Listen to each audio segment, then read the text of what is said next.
our drone's battery-low photo captured her on the balcony, kissing him. The words still taste metallic in my mouth, like I'm chewing on the copper wiring that runs through the quadcopter's frame. I wasn't even supposed to be home that afternoon. The plan was to spend Saturday on the roof calibrating the new Follow Me firmware I'd coded for my boss's construction site demos. 30 minutes aloft, automatic return, smooth as a NASA checkout. But Emily texted that our friends were coming early for tomorrow's neighborhood barbecue, and could I grab extra charcoal? I hit land on the tablet, heard the rotors throttle down, then the low-voltage alarm chirped. Protocol says the GoPro snaps a final still right before touchdown. A failsafe in case of crashes. By the time I jogged downstairs, the drone sat perfectly upright on the deck like a loyal dog. I popped the micro SD into my laptop just to make sure the horizon line looked steady. First thumbnails, jittery clouds, shingles, the rust-orange sunset over Austin. Then, frame 347. Balcony. Emily in my worn Titans hoodie, barefoot, leaning into a guy whose hand was buried in her hair. Close enough that her Invisalign case sat open on the railing beside two sweating Topo Chicos. The autofocus picked the bottles, but you can still see their lips meeting behind the glass, like a secret reflected in a dark shop window. I didn't rage or cry. My brain went engineer cold. Metadata showed 5:43 p.m. Emily had texted me at 5:38. 5 minutes. She'd sent me shopping so the runway would be clear. I replayed every late study group, every phone on silent gym session. I could almost plot a regression line of her distance from me over the past 6 months. Late night group project. Zooms that ended when I walked into the room. Lift receipts from neighborhoods nowhere near campus. I set the drone back on its charger like nothing happened. Emily strolled in 20 minutes later with HEB bags, hair still damp from a shower I hadn't heard. She kissed me on the cheek, complained about parking, asked if I'd picked up lighter fluid. I nodded, feeling the lithium-ion heartbeat of the quadcopter humming through the coffee table. She didn't notice the laptop lid half closed or the file explorer open to /DCIM/100G Opro. While she diced jalapenos for tomorrow's burgers, I synced the incriminating frame to every device I owned: phone, tablet, the smart TV over the mantel. Then I booked the biggest rental projector the party supply store had, claiming I wanted to showcase drone footage for the guys.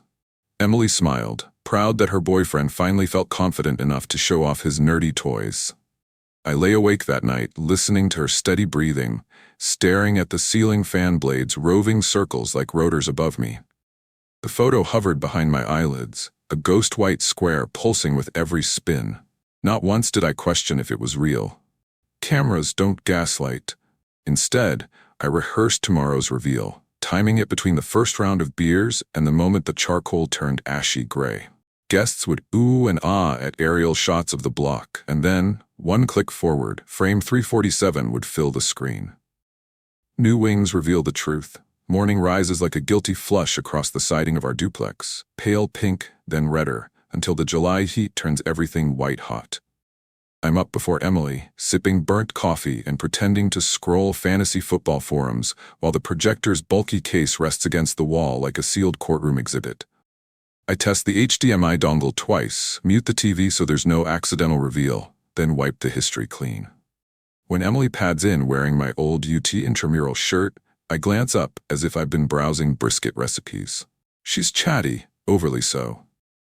You can spot the micro overcompensations, questions stacked end to end, a laugh that rockets too high when I joke about needing industrial-strength antacids for Tyler's chili.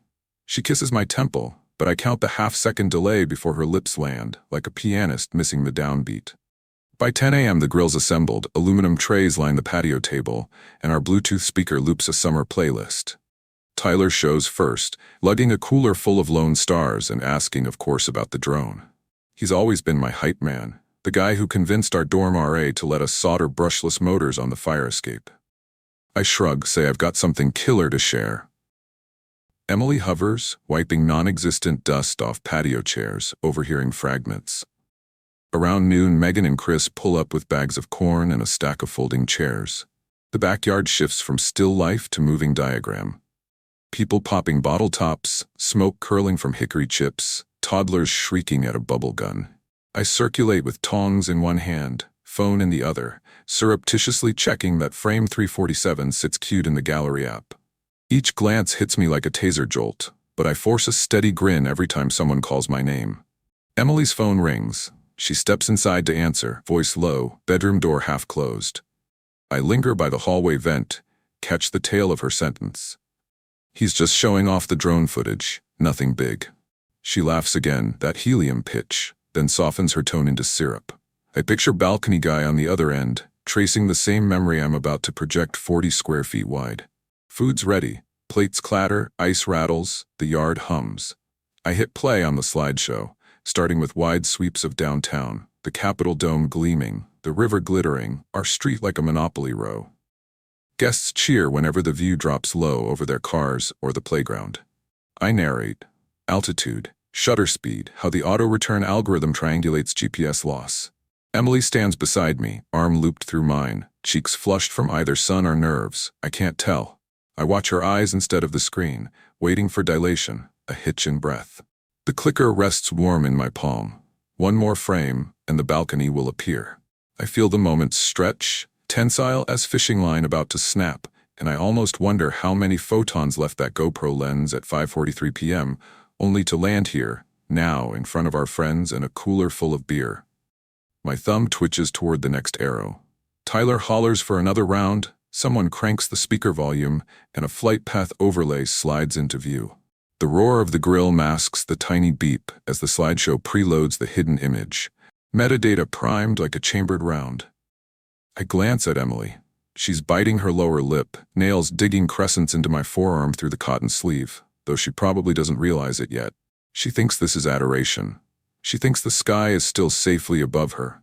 The drone battery icon appears, flashing red in the corner of the frame, a visual countdown that only I understand. 30%, 25, then 15. I begin to speak, voice calm, as if delivering a toast. Funny thing about new tech, sometimes the last second is the sharpest. And I press the button that turns our living room wall into a confession. The image blooms across the stucco wall with the brightness of a lightning strike. Emily on our balcony, her fingers laced in a stranger's hair, their silhouettes framed by the orange tilt of evening sun. A collective inhale sweeps the yard like wind through a wheat field. Paper plates pause mid-air, bottle caps stop spinning, the sizzle from the grill becomes the only moving sound. It takes half a heartbeat for everyone to recognize her. It takes another for Emily to recognize herself. She jerks her arm from mine so suddenly my watch band scratches her wrist. That's not what it looks like, she stammers, voice tinny under the patio speakers. No one responds. The photo's timestamp glows in the corner.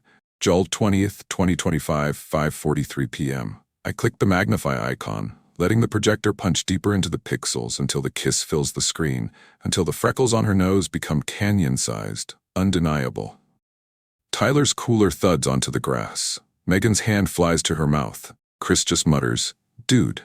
A child asks why Miss Emily is hugging a man who isn't me, and somewhere behind the fence a cicada answers with its own electric screech. Emily takes a step toward the projector as if she can shield the lens with her body, but the angle only throws her shadow onto the image, herself overlaying the evidence of herself. I lift the remote, scroll one frame backward, then forward again, letting the two stills flicker like a heartbeat monitor. Balcony, kiss. Balcony, kiss.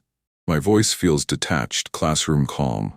Our drone auto-captures a final photo at low battery, I explain, gesturing to the blinking red icon in the corner. Yesterday, the last percent told me more than the last 6 months. Emily's bottom lip quivers. She starts to say my name, but the syllable breaks before the end consonant. Someone coughs. The smoke from the grill drifts between projector and wall, momentarily smudging the picture like fogged glass. I step aside so everyone has an unobstructed view, set the clicker down on the picnic table, and speak loud enough that the backyard and maybe half the block can hear. New wings reveal the truth.